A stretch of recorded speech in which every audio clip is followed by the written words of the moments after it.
Hello there, this is the Transportation Doctor talking to you today.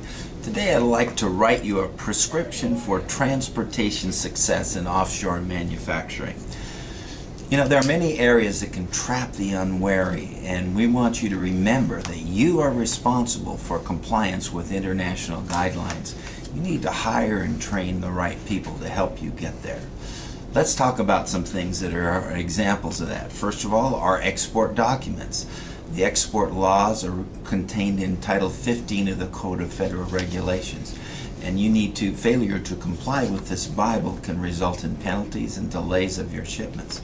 Maybe you have some specialized exports that require compliance with hazmat rules, with ITAR for the International Traffic in Arms, nuclear controls. All these things are specialized controls. If you're in that business, you need to be aware of that. Then the next thing is to talk about the rates and services that are applicable to moving your things over there, whether they're small package, big items, or small, whether they need to go quickly or you can wait a week to get the best price. You need transportation personnel that know about these rates and services that are available and the cost that you need to expend. Another thing is to employ a person who knows the language in the foreign country. If you're working with China, if you have someone who can speak Chinese in your team, there may be something that only speaking their language can really get the ideas worked out for you.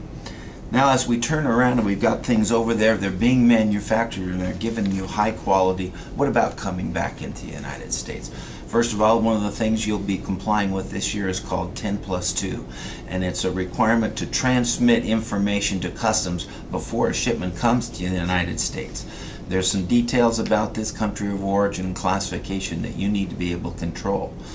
After the shipment has left the foreign country, you need to be willing to do some things in the United States, such as import compliance, and these are controlled or defined by Title 19 of the Code of Federal Regulations. Let's look at some components of that. One is value. You need to make sure that the price that you pay matches the price you declare to customs. Number two, the classification of the items that you use. You need to have some proof that those classifications are the right classifications to use. You need to keep these records for 5 years, these import records that you have for customs inspection. I recommend that you have a customs broker who's both a freight forwarder and a customs broker who can work with you on door-to-door costs and help you keep good records for compliance. I'm always available for more detailed review of these items, and remember, I am the Transportation Doctor.